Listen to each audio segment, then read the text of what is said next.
Bismillahirrahmanirrahim. Assalamualaikum warahmatullahi wabarakatuh. Bismillah. Alhamdulillah.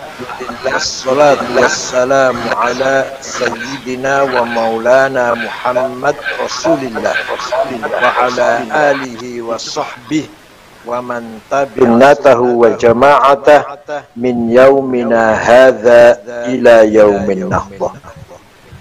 Ashabal fadilah, hadratil masyayikh wal asatidzah, ashabal ma'ahid, ashabat turuqis sufiyah, ashabal madaris, para tokoh masyarakat baik dari perwakilan pemerintah maupun dari pejabat sipil, para ulama, para asatidz, Bapak Ibu sekalian. Hari ini acara kita halal bil halal, merupakan ciri khas Islam Nusantara.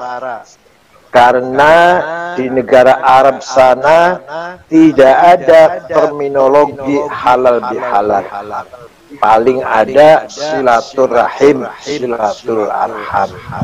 Tapi di kita Indonesia terutama khususnya silaturahim di hari Lebaran Idul Fitri mempunyai terminologi, menjadi tradisi yang sudah kita warisi sejak leluhur, sejak zaman kakek kita, dengan disebut nama halal bihalal, yang konon katanya ide itu datang dari Mbah Wahab ketika diminta oleh Bung Karno untuk mengadakan silaturahim para tokoh nasional.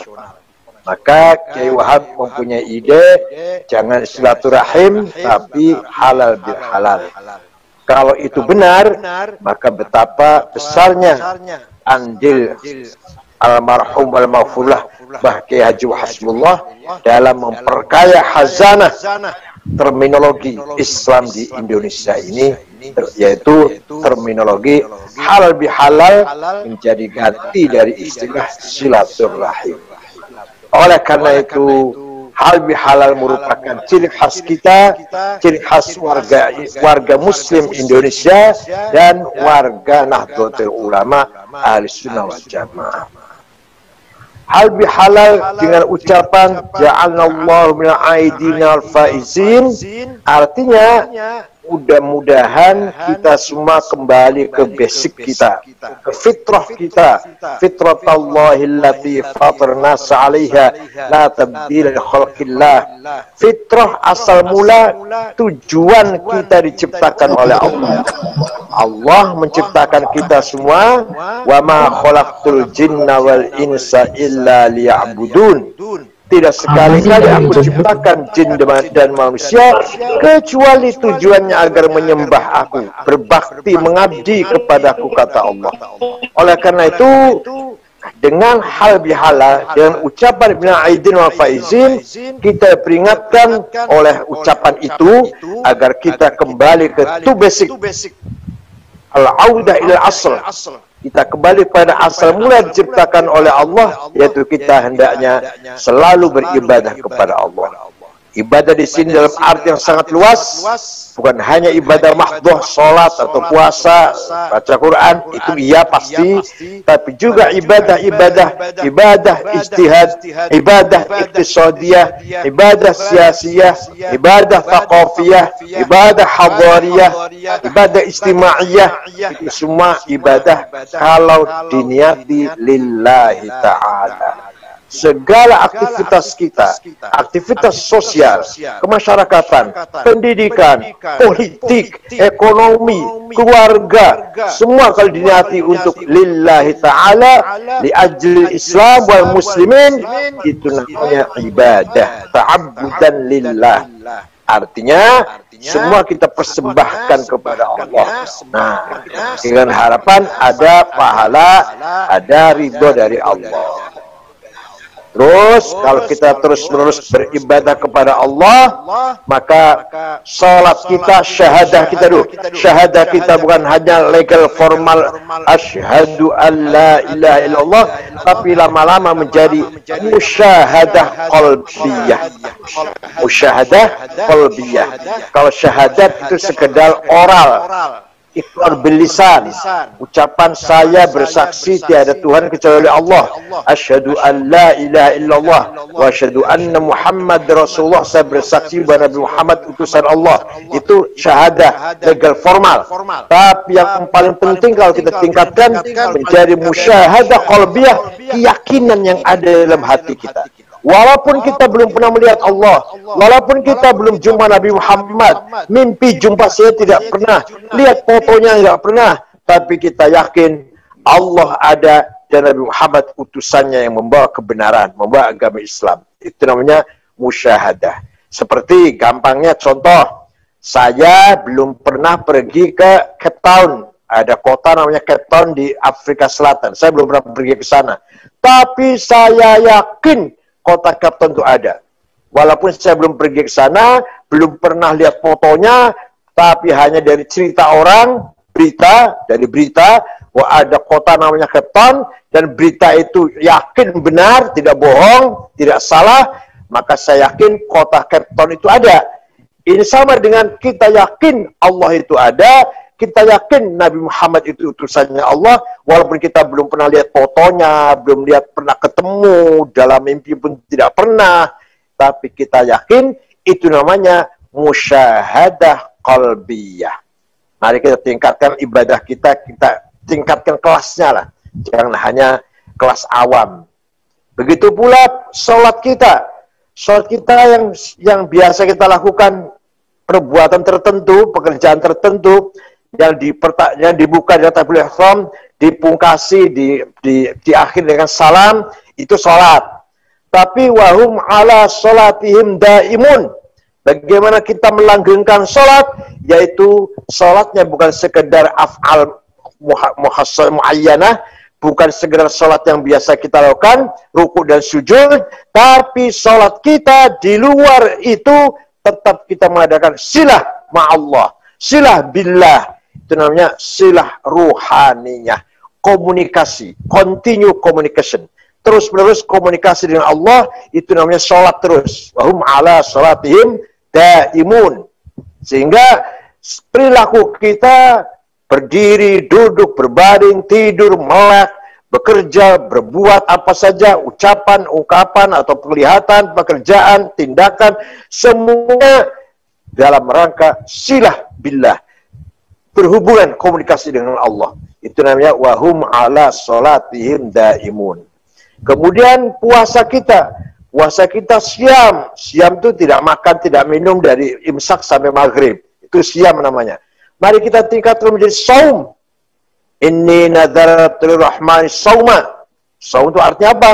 Menjaga lisan.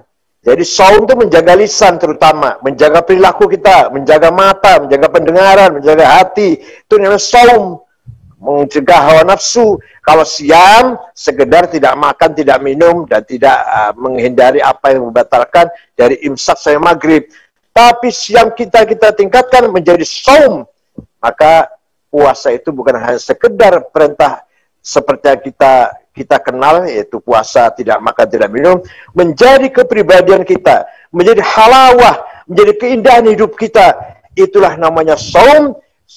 Ibadah kalau sudah mencapai halawah, ibadah kalau sudah mencapai keindahan, itu namanya sudah ibadah lataiful ibadah, lataiful asrar. Baca Qur'annya indah, bukan terpaksa, bukan karena menunjukkan kewajiban, bukan, tapi sudah menjadi malakah, sudah menjadi lataiful asrar yang ada dalam diri kita. Ini panjang kalau kita terangkan. Walhasil begitulah, mari kita tingkatkan ibadah kita. Begitu pula haji.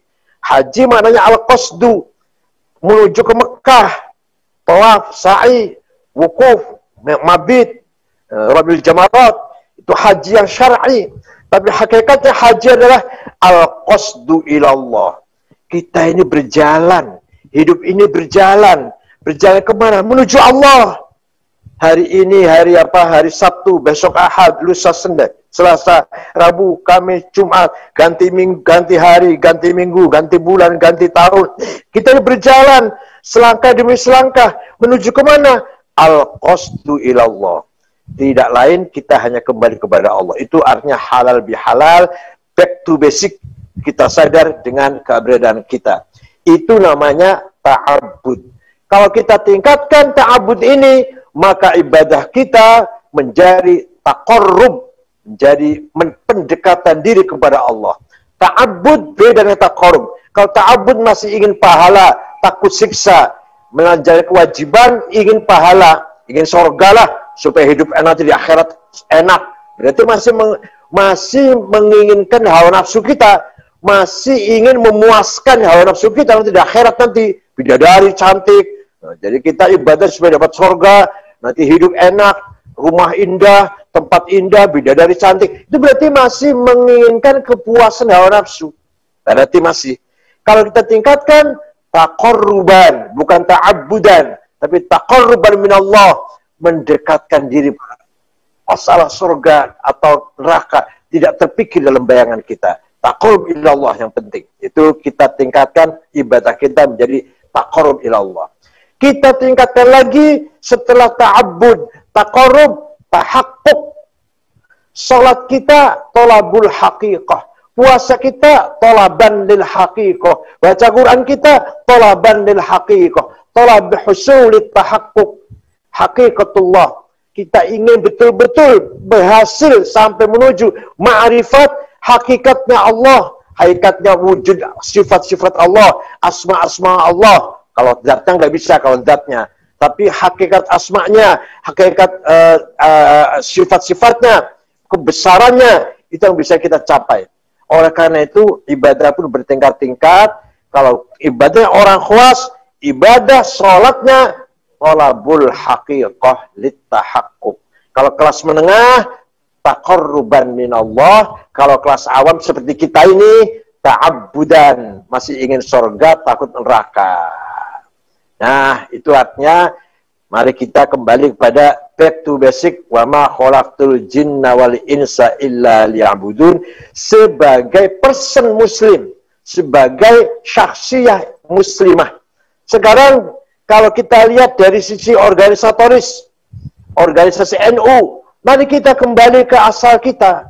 Mari kita kembali ke asal NU didirikan, yaitu dengan prinsip tawassut dan tasamuh, moderat dan toleran. Tujuannya ingin taqwiyatul ukhuwatil islamiyah, taqwiyatul ukhuwah al-islamiyah, wa taqwiyatul ukhuwah al-wataniyah.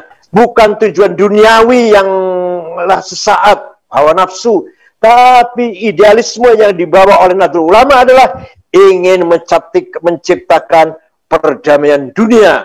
Dunia tanpa perang, dunia tanpa senjata massal, dunia tanpa nuklir, dunia tanpa konflik. Itulah cita-cita NU yang sangat mulia.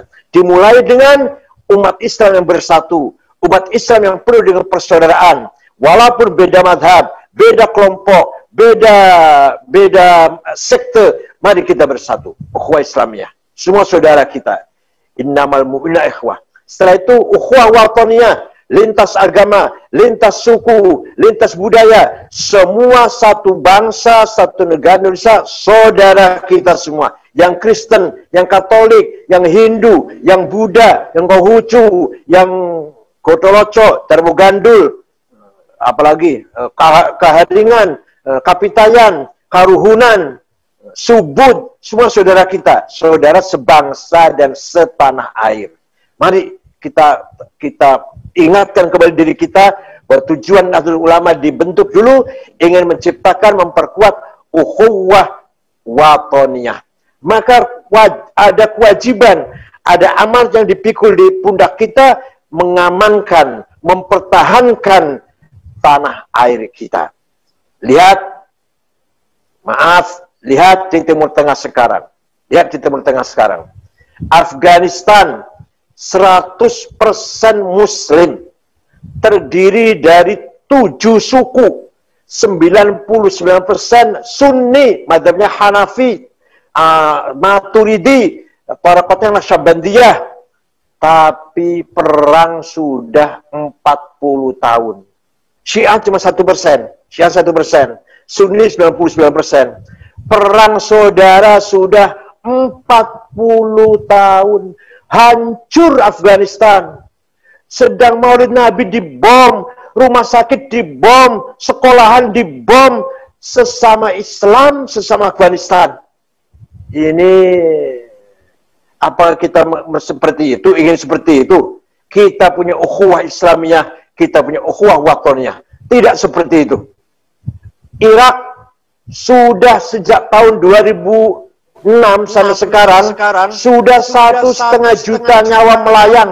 Sesama Islam yang non-Muslim nggak ikut perang, yang sama Islam yang perang ini di Irak itu. Yang pendukung Saddam Hussein dan yang anti Saddam Hussein sampai sekarang berantakan. Ketaman ada ISIS. Sudah 1,5 juta. Rumah sakit, sekolahan, masjid, pasar, jalan dibom. Suriah.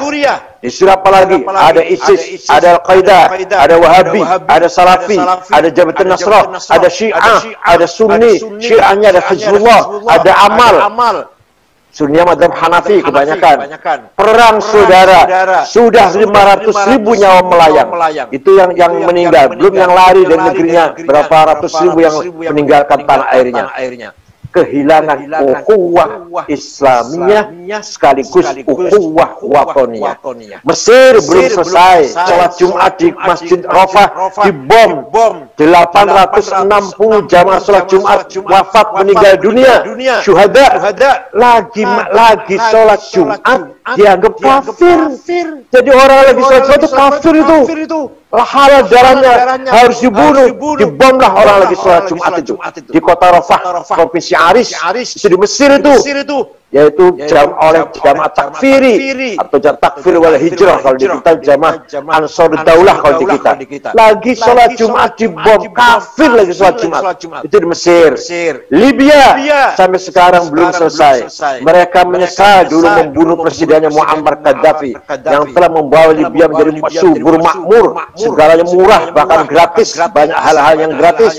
Sekarang krisis ekonomi, kelaparan bahkan.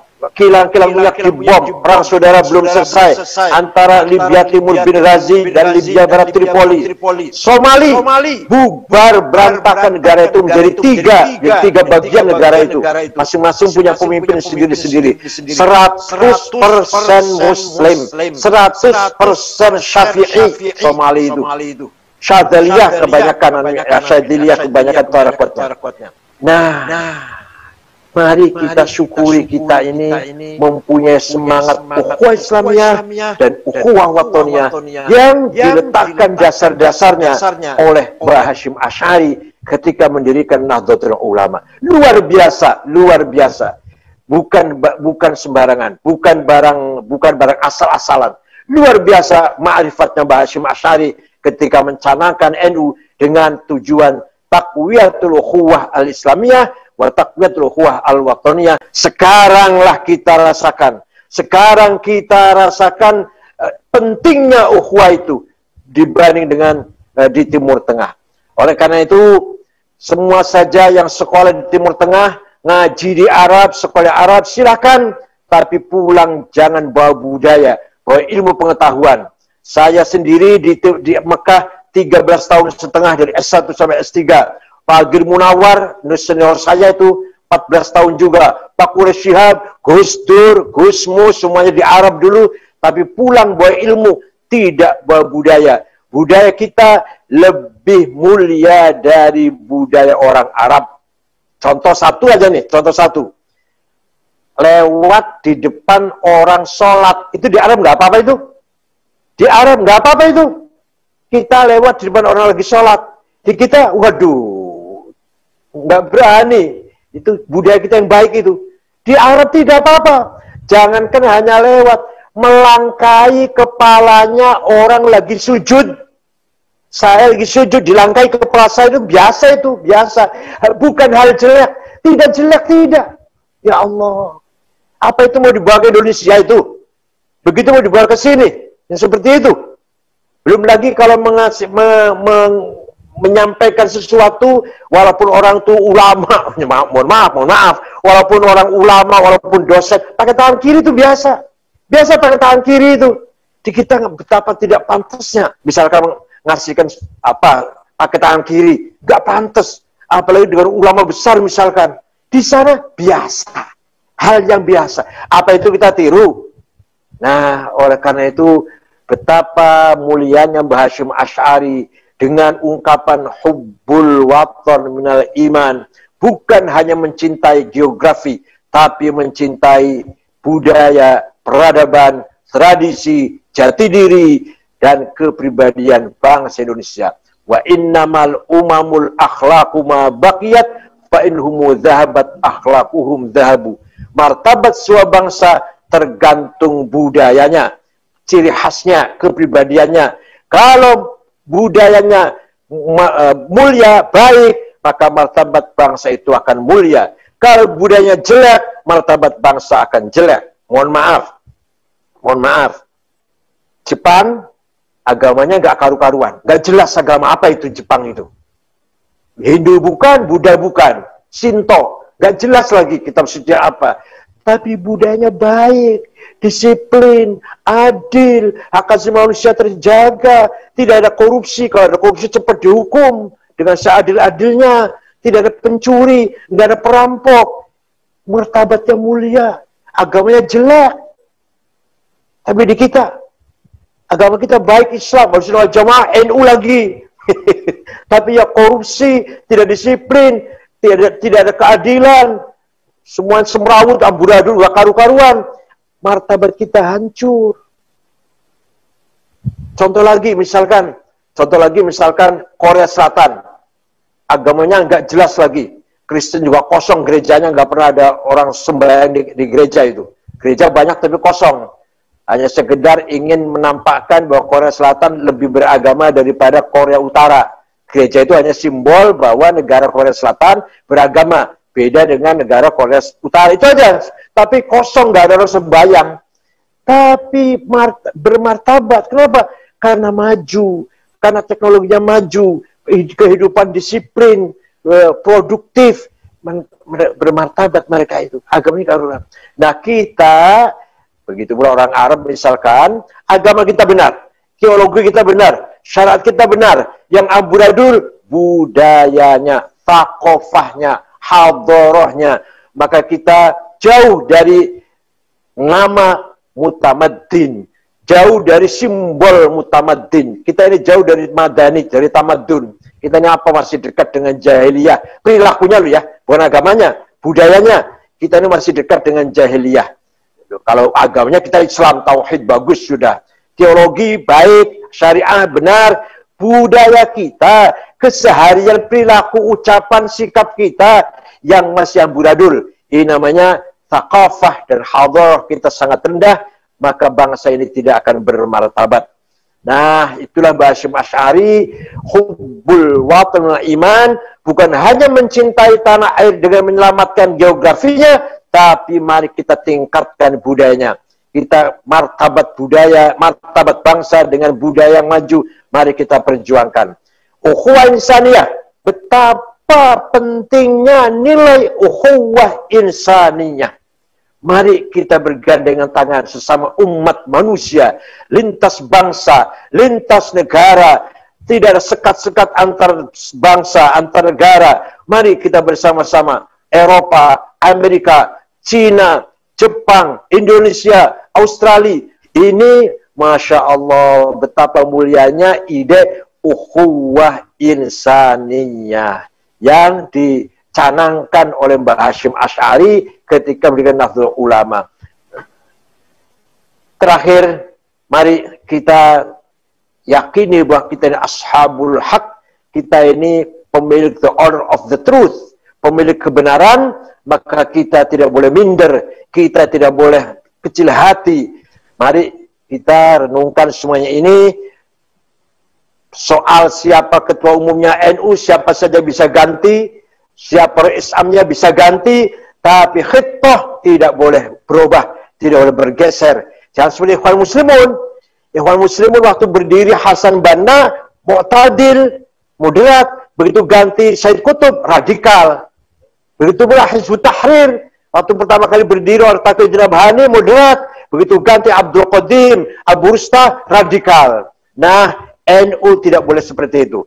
Pemimpinnya siapa saja, ketua umumnya siapa saja, Rois Amnya siapa saja, tapi khittah NU tidak boleh bergeser. Fitrah, asal mula fitrahnya NU tidak boleh berubah. Siapapun ketua umumnya, siapapun Rois Amnya. Terima kasih. Ya Allah wa iyyakum na'idul faizin. Taqabbal minkum ajma'in. Taqabbal ya karim. Mohon maaf lahir batin. Syukran wa dumtum fil hali barakati wan najah. Wallahul muwaffiq ila aqwamit thariq. Wassalamu alaikum warahmatullahi wabarakatuh.